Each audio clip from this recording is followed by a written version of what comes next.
প্রেমের টানে সুদূর চীন থেকে নাটোরে ছুটে এসেছেন এক যুবক। বিবাহ বন্ধনে আবদ্ধ হয়েছেন নাটোরের প্রত্যন্ত অঞ্চলের এক মেয়ে ফাতেমা খাতুনের সঙ্গে। প্রণয় থেকে পরিণয়ের এই ঘটনায় খুশি পরিবারের সবাই। এ নিয়ে এলাকায় চলছে ব্যাপক চাঞ্চল্য। সামাজিক যোগাযোগ মাধ্যম উইচ্যাটের মাধ্যমে ফাতেমার সাথে 6 মাস আগে পরিচয় হয় চীনা নাগরিক লিসি জংয়ের। পরিচয় থেকে প্রেমে রূপ নেয় সেই সম্পর্ক। এরপর বৃহস্পতিবার 20 জুন নাটোরে এসে মুসলিম রীতিতে বিয়ে করেন সেই যুবক। বিয়ের আগে তিনি বৌদ্ধ ধর্ম ত্যাগ করে ইসলাম ধর্ম গ্রহণ করেন। এই ঘটনায় এলাকায় ব্যাপক চাঞ্চল্য তৈরি হয়েছে।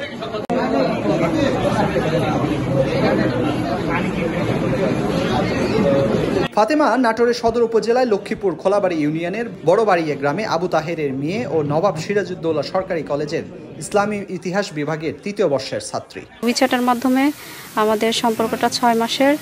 আর সে 19 তারিখে বাংলাদেশে আসছে। তারপর আমরা 21 তারিখে কোর্টের মাধ্যমে বিয়েটা করেছি।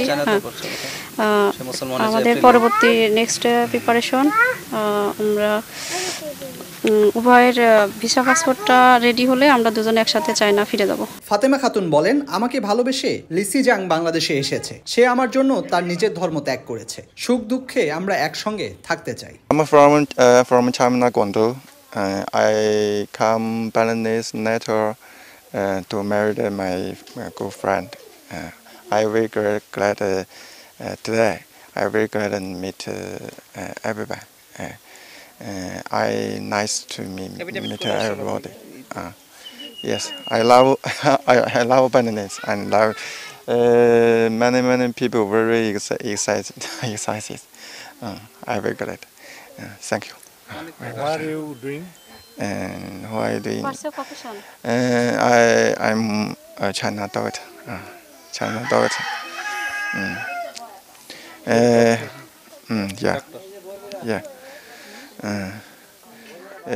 So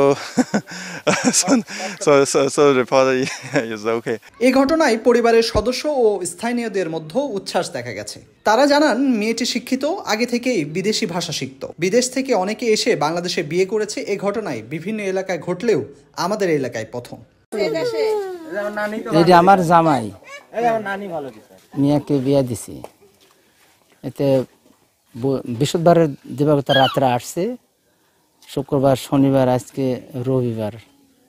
তিনি নাটোর যাচ্ছেন, ওই কাগজপত্র দেওয়া আছে, এইগুলো আনতে যাচ্ছেন। আমার বড় আপুর হাজবেন্ড তো উনি হচ্ছে আসার পর থেকে উনি এই পর্যন্ত ভাত টাত কিছুই খায়নি, এমনকি খাতেও পারছে না। তাই ওনাকে হচ্ছে ফল খাওয়াচ্ছে, অনেক রকমের জুস খাচ্ছে, 3-4 রকমের জুস আনা হয়েছে, নুডলস খাচ্ছে, পাস্তা খাচ্ছে, এই 3 বেলায় এইরকমই চলেছে। এই পর্যন্ত ভাত একবারও খাইনি, এমনকি মুরগির মাংস, গরু এগুলা কিছুই খাওয়া হয়নি। নাটোর কোর্টে নিয়ে আমরা অ্যাফিডেভিটের মাধ্যমে বিয়ে শাদী করে আনসার মেয়ে ভিসার কাজকাম চলতেছে, ভিসা হয়ে গেলে আমরা চীন দেশের ছেলে, বাংলাদেশের মেয়ে, এদের দুজনের সম্পর্ক আজ থেকে 6 মাস আগে। 6 মাসের সম্পর্কর পরে ওরা দুজনকে পছন্দ করছে। করার পর চীন দেশ থেকে ছেলে প্রেমের টানে বাংলাদেশে আসছে। বাংলাদেশে এসে এই মুসামাদ হচ্ছে ফাতেমা খাতুন, এনাকে ওই ট্রেন স্টেশন থেকে নেমে কোর্টে আসছে। কোর্টে আসি বিবাহ বন্ধন হয়েছে, কাজী অফিসে গেছে, বিয়ে পড়াইছে। তারপরে এখন ফাতেমার বাড়িতে, নিজ বাড়িতেই এরা বসবাস করতেছে। বিয়ের অনুষ্ঠান হচ্ছে, আমরা খুব খুশি। ভিনদেশি যুবকের সাথে ব্যতিক্রম ঘটনা দেখতে এসে স্থানীয়রা ভিড় করলেও দাম্পত্য জীবন যেন সুখের হয়, এমনটাই প্রত্যাশা করেন স্থানীয়রা।